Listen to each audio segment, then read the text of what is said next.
Okay, so anxiety crusher. The idea here is that I took the 7 step reset for transformation and applied it to anxiety because it's very similar, and I'll get into that conversation in a moment. I go live every day on Facebook and YouTube, and the idea is to help people get past that anxiety. And there's a couple of principles or a couple of data points that I use. One is that people will know things, but they don't do them. And so know and not do is not much better than not knowing. And especially when it comes to this habit change thing, a lot of people have given up. We do so much is by habit. And that has been going on for since probably early 30s. And that's why 95% of what we do is done by habit. And so when we talk about knowing and not doing, and you understand that 95% is by habit, you can see that adding more information or learning something new is not the path forward, because what happens is we automatically generalize it into something that we know. It's very interesting when talking about this, and I can see when people's eyes glass over, right? And then I pay attention to what they're doing after their eyes glass over, because that's helping me understand how to communicate it. What happens is there's a need for the system to get back to homeostasis or familiarity. And so what it does is that's just like this. Oh, this is just like that. And they group it. And once you do that, you really off your learning. So when you think about 95% of what we do is done by habit, there's that 5% that we have to first grow, but it's not so much making it flip, right? I don't want to do 95% of my life by conscious. It's just not practical. One is the network of neurons is so fast, aka subconscious, is so fast, 11 bits per second processing speed, and the conscious mind just can't keep up. It's way outgunned. But I do want my automaticity, the habit of the 95%. I want that aligned with my goals and my vision and my life design. And that's the objective here.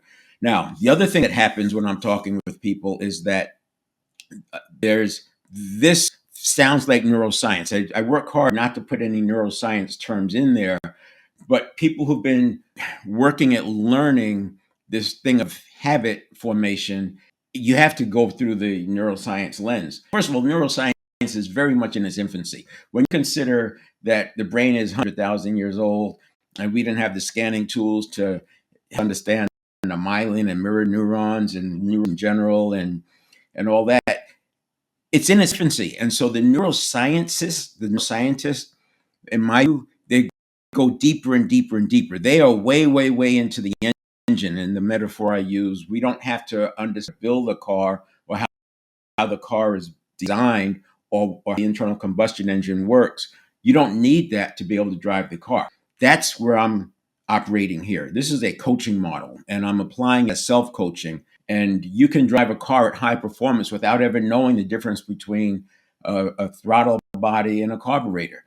It's not necessary. And in the same way that it's not necessary to understand the difference between the limbic system and the amygdala and the prefrontal cortex, you don't need that to be able to apply the 7 step reset. So that's the backdrop of what I'm talking about here. Now, I mentioned that there's so much going on. So we use the term VUCA: volatility, uncertainty, complexity, and ambiguity. Now, that's the external world, and that's going to keep happening.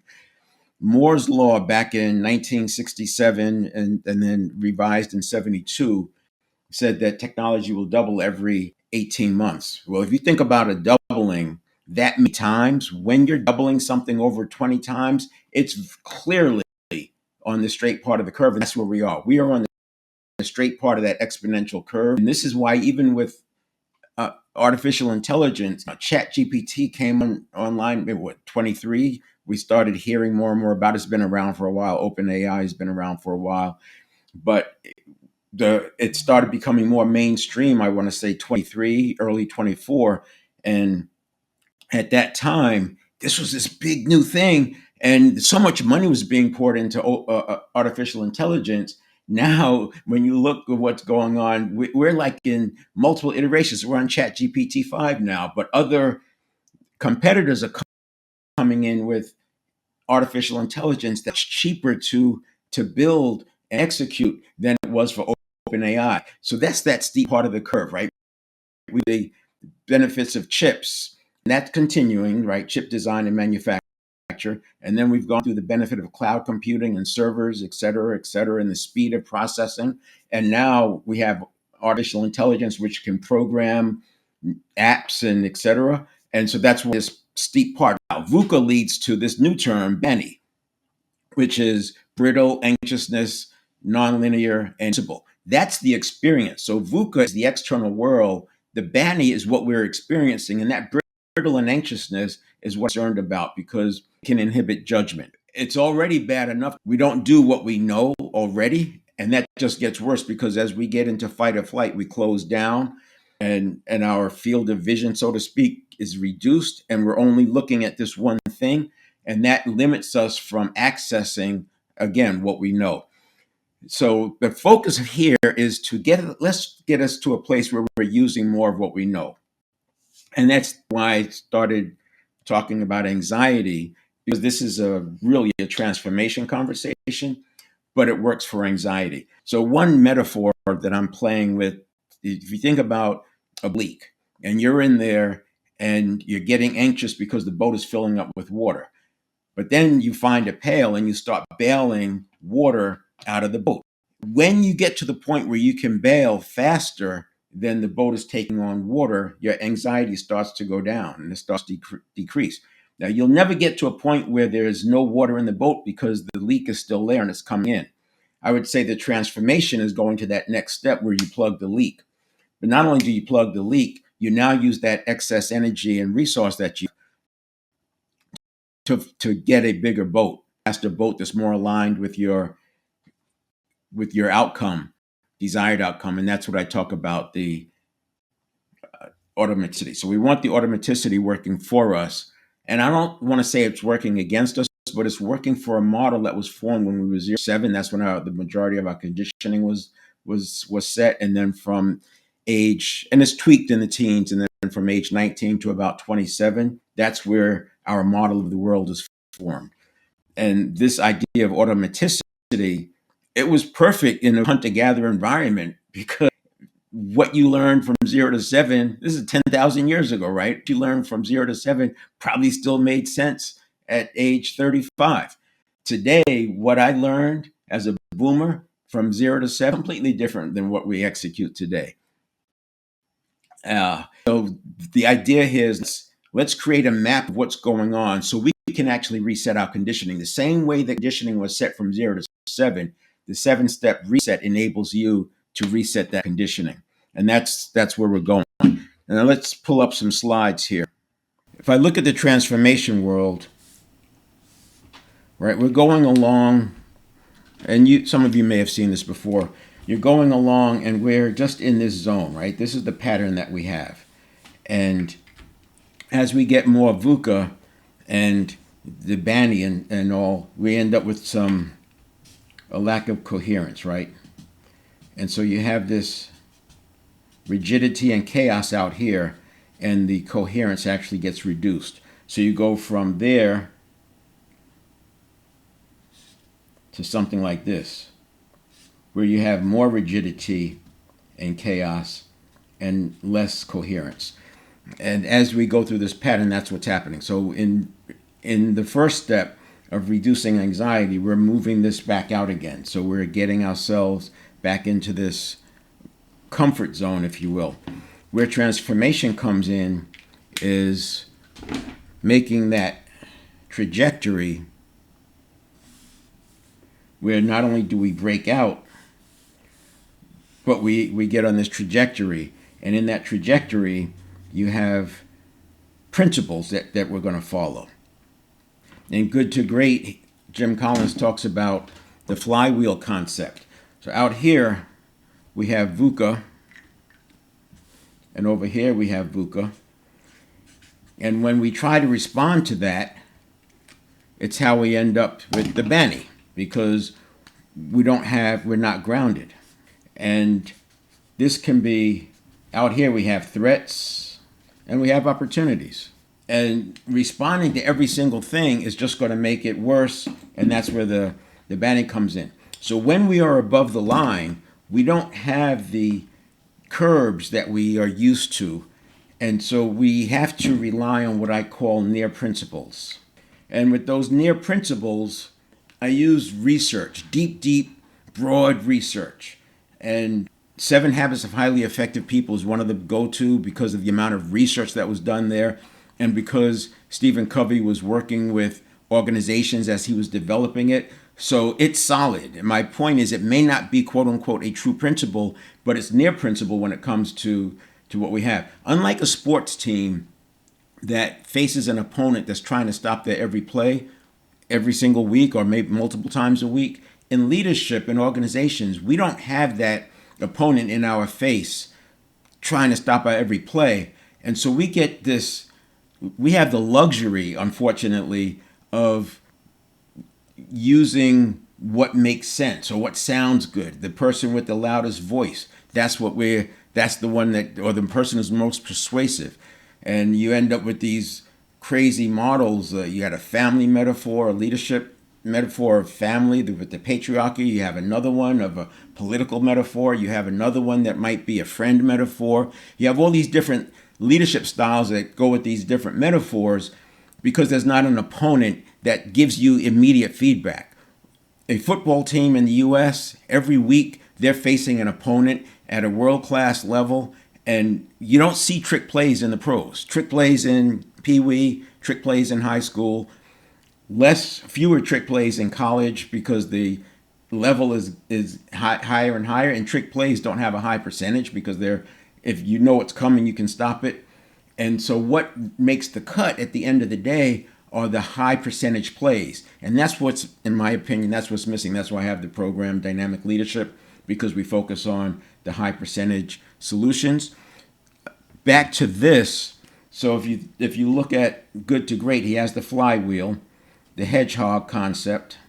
He has level 5 leadership, humility, but strong will.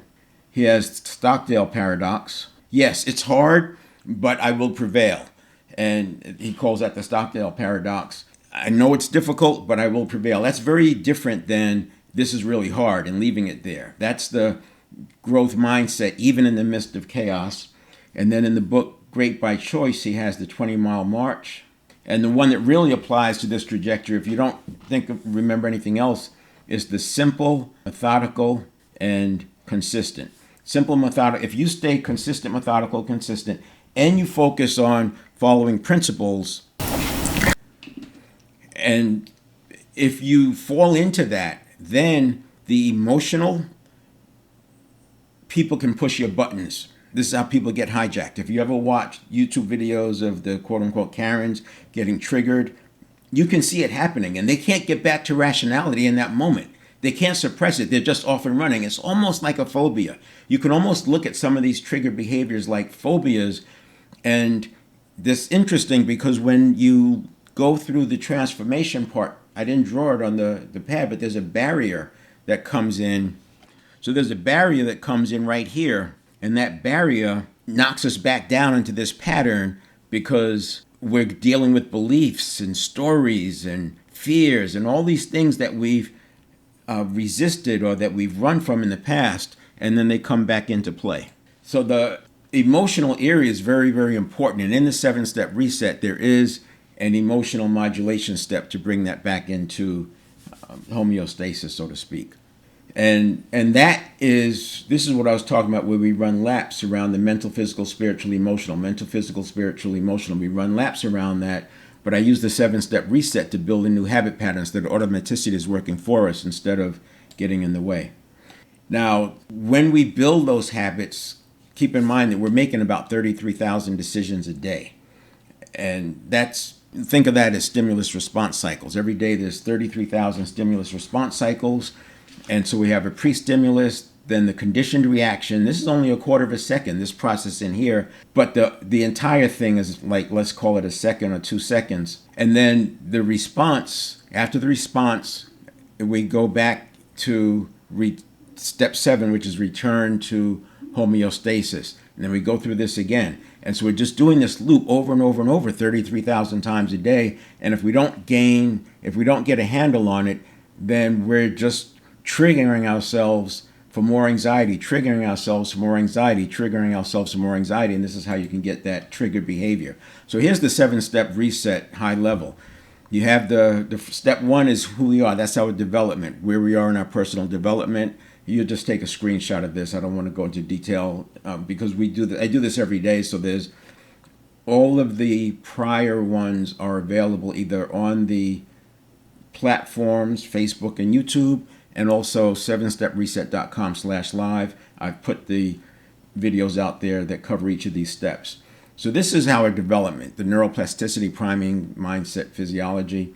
This is our check-in. What's our state looking like? Because we want to get back to a calm state because that's where we have our power. We want to get back there before the next stimulus comes because the stimulus reaction cycle, as I said, is like a quarter of a second. So these quarters of a second is what makes our life. And that quarter of a second is the automaticity that we make the shift. We condition new patterns in here. We make the shift from what was to what we need for our life design. And then its response, we do a check-in here for the emotional modulation because if we're triggered or if we're leaning into fight or flight, we have to modulate that emotion to get back into homeostasis before we take action. So this is only up to 90 seconds. It's 0 to 90 seconds. But here's the thing. If you're doing step 1 and step 2, and we condition the parts in here in step 3, conditioned reaction, we don't experience that triggering. We don't experience that anxiety by step 5. As a matter of fact, once you get good at this, you may never have to, you can go weeks without having to modulate your emotions because it's all handled up here. And then you have step 6, which is where you take the action. I have do it, delay it, delegate it, or dump it. And then step 7, and that's why I'm doing this one today because step 7 is like step 7 is the return to calm, right? It's back to that calm state where you have your agency and your energy. Now, that leads me to this. Let's go here.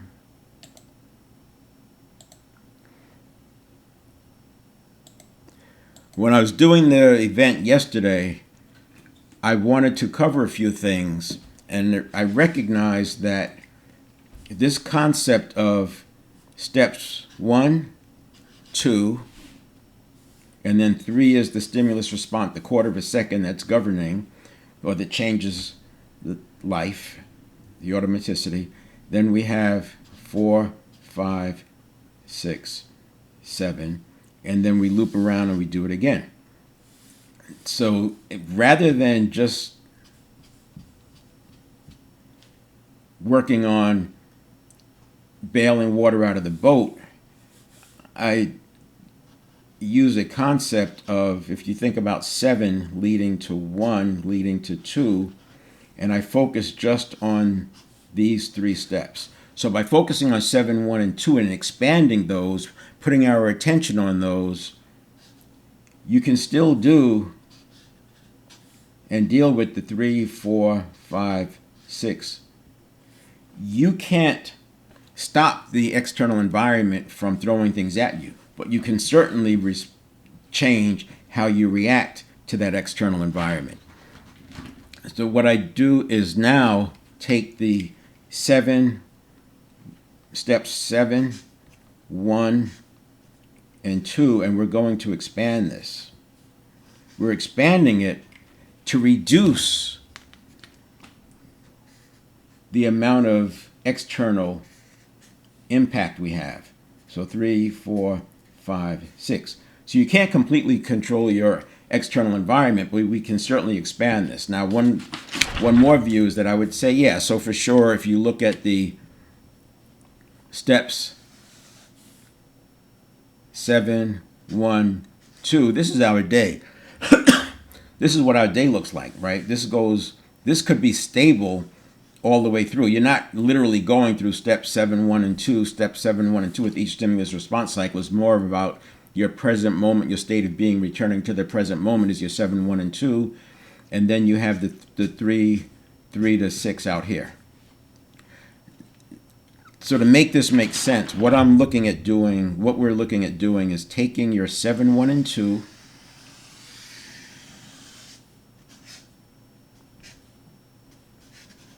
and making that greater than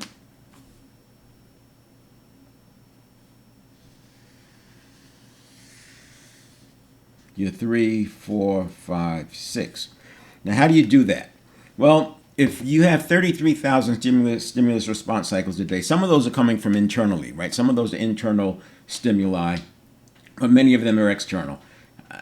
We see somewhere between 5,000 and 10,000 ads per day. We're exposed to that many headlines. And because the subconscious network, aka network of neurons, can process at 11 million bits per second, it's picking those up. This is why people feel like it's serendipity. They're thinking about something and they see an ad. Well, the ad may have always been there, but because they're thinking about it, it's filtered through. So there's a process that the 11 million bits per second is filtered down to the conscious mind's 50 bits per second so that it could handle it. And in that 50 bits per second, by spending more time in our present moment and focusing on our purpose, some of those stimuli we just don't see. Some of the other ones you see, but you just ignore. And the more you do this, the more this happens. So before this, we may be running the opposite, right? We may be running with the 3, 4, 5, 6 being very large and our present moment being very small. And this is when we're just hanging on, hoping we can handle the next problem that comes, that constant fight or flight or near fight or flight. And I'm telling you that with the 7-step reset, this is within reach. Now, the 7-step reset, let's go back here.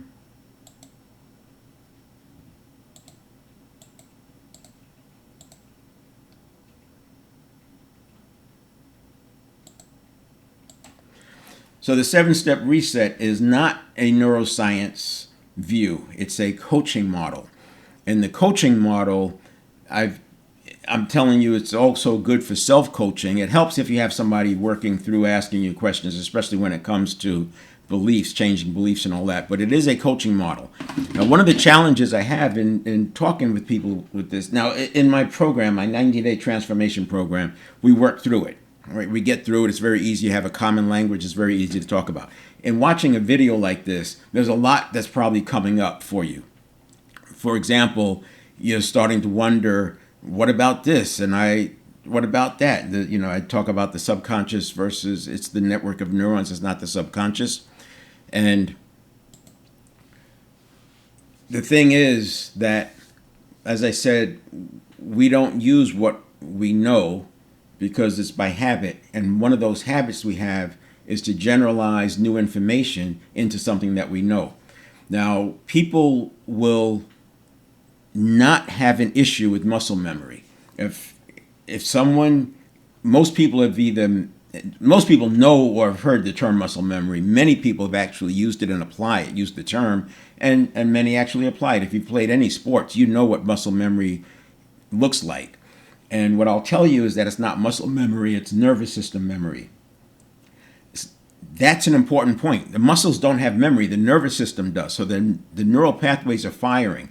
And by doing what's literally called deep practice, and that's how you develop muscle memory, the coaches know this, because neurons that fire together wire together, but something else happens. When you apply deep practice, and there's 7 factors for deep practice, it's novelty, intention, precision, balance or complexity, progression, explosiveness or energy burst, and struggle at the edge of ability. When those 7 factors are present, the central nervous system recognizes that, oh, this is important, and it starts myelinating the neurons.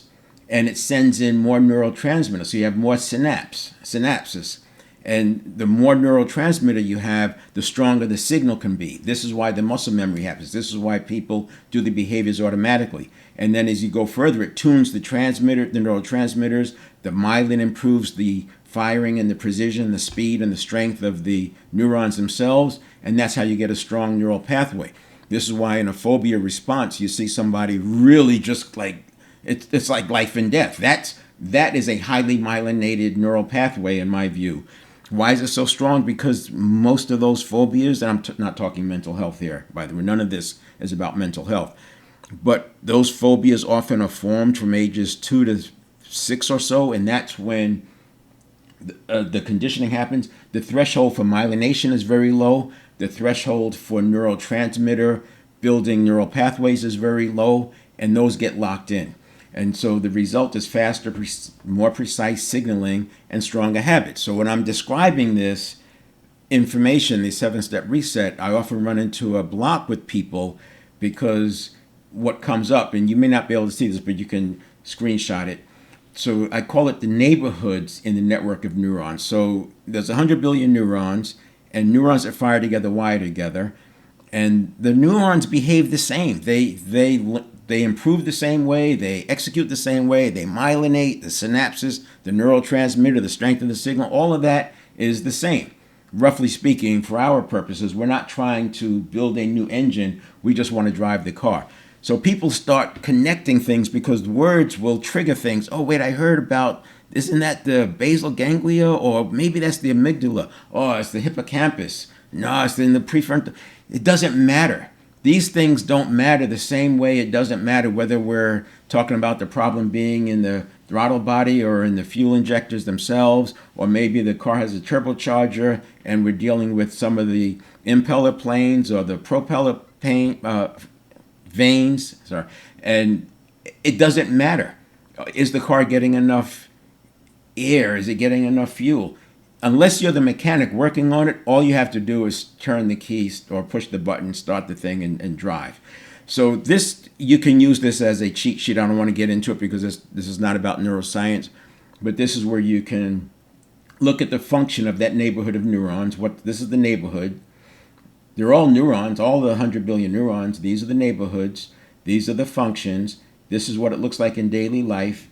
And then the deep results. So you can see this would be your muscle memory up here, but there's also thought, there's also speaking, there's also actions, there's also planning and decision makings, there's empathy. All of that is in the network of neurons. So you don't have to become an expert at the brain design.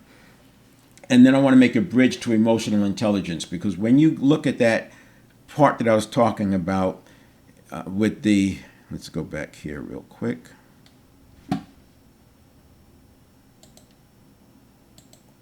When you look at this, what I was talking about here, and expanding step 7, it starts to feel like, sound like emotional intelligence. And I'm not about reinventing the wheel. That's not an interest of mine. What I want to do is make it possible so that people use more of what they already know.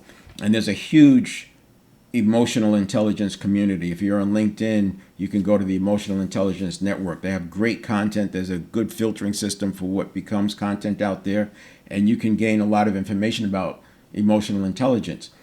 And as I'm saying, at this point, when I'm talking about the 7-step reset, oftentimes people start thinking about emotional intelligence. Well, there's a lot of terminology, and then emotional intelligence, you get into some of that neuroscience language, which I was just talking about. But again, I want to stay at the level of self-coaching and how to drive the car.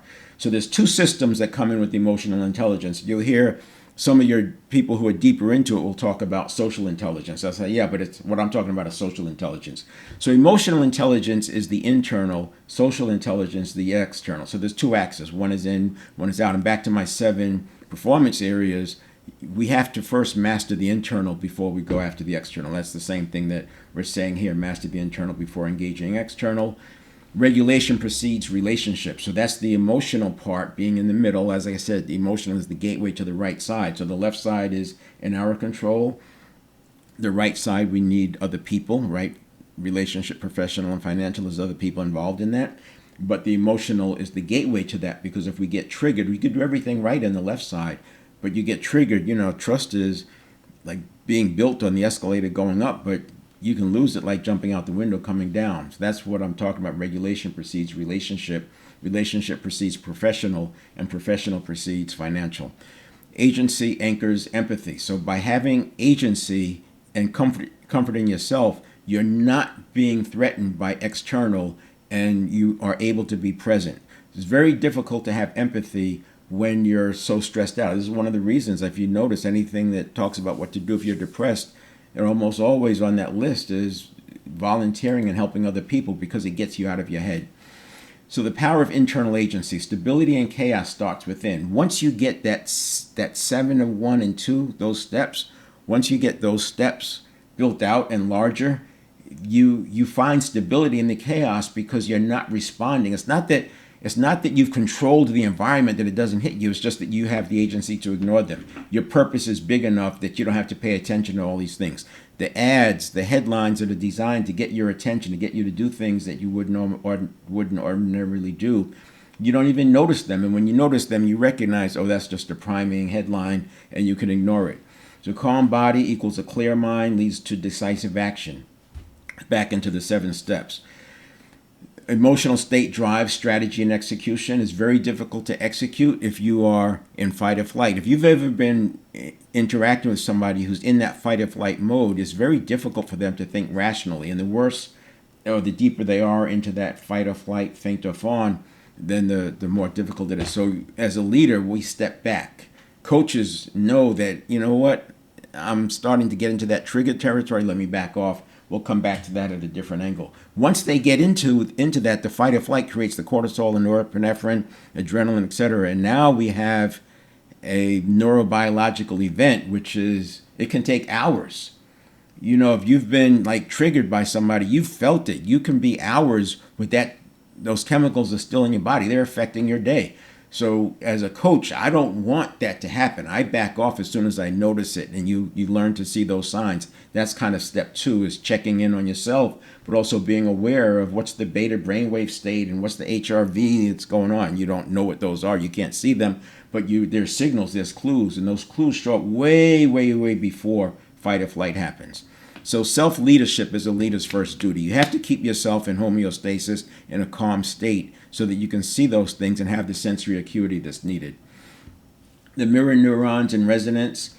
Mirror neurons were not really talked about until the 80s and 90s. I actually spoke to the neuroscientist who was friends with the person who discovered and built out the mirror neurons. But this is how we have empathy. So this idea of synchronicity, it's real, because our mirror neurons are communicating. Remember, it's all energy, right? Everything is atoms, and atoms are mostly energy. So our mirror neurons are actually communicating with other people's mirror neurons. And this is why you can get some of these dynamics where you feel a person has so much presence, or somebody walks in the room and you can feel the tension that happens in the room. It's real because of the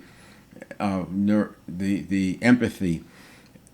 Going down a rabbit hole, you can see how there's studies that show that if in fitness, if they introduce a less fit person into a group, the whole group comes down. It's really interesting that how we regulate down to the lowest entity in the group. You can find that in the book Willpower Instinct by Kelly McGonigal. Energy is contagious the same way. So if a strong enough person comes in and they have a lot of coherence and congruence, they can bring the energy level up in that group. So this is all happening in part with the mirror neurons and the resonance. And then we have the return to the powerful present moment, which is the step 7. And that's why I did this second part too, because I wanted to bridge it into emotional intelligence. Because once I started talking about return to the powerful present moment, it's easy. You can see where it sounds like emotional intelligence. So rather than compete with that, I send people, hey, you can always learn more about doing this with emotional intelligence. I'm not here to teach that, but if by using step 7, returning to the present moment, getting back to mindfulness, emotional intelligence is a good place to start. It says align energy before your strategy, lead from now, not from noise, and then from presence, priming, growth mindset, and being. The reason that's there is because this is back to steps 4, which is check in to see, am I being triggered, am I anxious? And if so, let's process that emotion, because energy and motion, which is what emotion is, energy and motion, if you process it, it goes away. If you hold it, suppress it, try to stop it, it becomes a neurobiological event. But the picture is that energy can just flow through if you allow it. But if you suppress it, you turn it into a neural pathway, a neurobiological event, and now it's accessible for your associations. And this is why emotions can come up, but you don't have to live with them. You don't have to live with those uncomfortable emotions. You can let them process. And then this is the step 6. I covered this 2 days ago, leading through the tension. So step 6 is action. This is the emotional. These are the 8 emotions that are uncomfortable. And by labeling them, so I have locate, label, learn from it. Emotions are a signal, and rather than let all emotions generalize up into anxiety, what we're talking about here is by labeling it, then you know that there's something that you want to do. So this is the slide I wanted to get to. And this is from Emotional Intelligence, and you can see at the bottom there the source, Dr. Sandra Dalton Smith. So kudos. I got this from LinkedIn. There's plenty of infographics on LinkedIn. But this is 6 types of rest. This is the slide actually triggered that prompted me to add this second one in. So physical rest, recharge your body, sleep, stretching, deep breathing, or stillness. This is all motherhood and apple pie. You're familiar with this. Social rest. Be with people who refill you, spend time with those who nourish you, or enjoy time alone if you need it. So this is what we're talking about. And then sensory rest, unplug from the noise, reduce screens, bright lights and background. You probably have heard this before, but now with the 7-step reset, you can turn this into habits, right? So without some mechanism to replace habits, you are stuck with what you've always done. And this is the way that we can regain agency and have the personal leadership. Mental rest, quiet your racing thoughts, take breaks, stop multitasking and give your mind space to breathe. Then we have emotional rest, feel without filtering, make space to express your true feelings without people pleasing or hiding. Creative rest, let wonder in, pause to enjoy. If you do these things as part of your action steps, so it's not just let me do the action, it's let me do the action with a leaning towards the emotional intelligence. Going back to my metaphor of the boat, you go from bailing water out of the boat to plugging the boat to working on getting a bigger, faster boat that's aligned with your life design. And so it's not just taking the action, it's taking the action in a way that builds your emotional intelligence.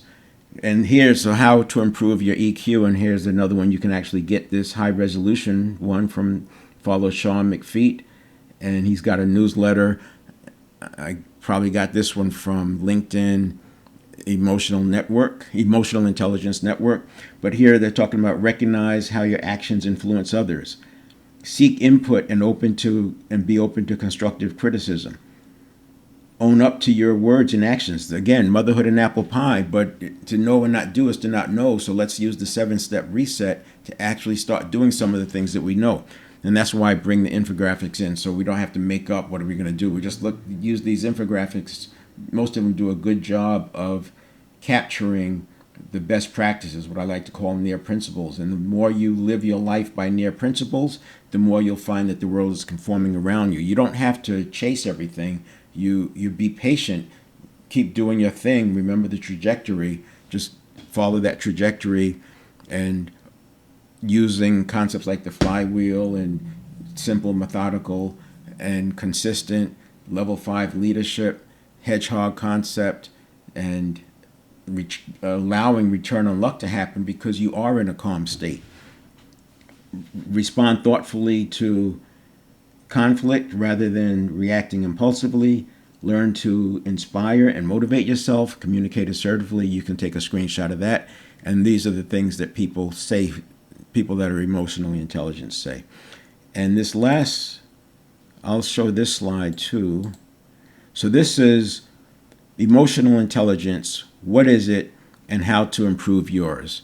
And you may have little trouble seeing that if you're on your phone, but you can look at it on the desktop or do a screenshot, and then it just gives you some ideas for emotional intelligence. Again, this is not about emotional intelligence from my perspective. It's a self-coaching model, and that self-coaching model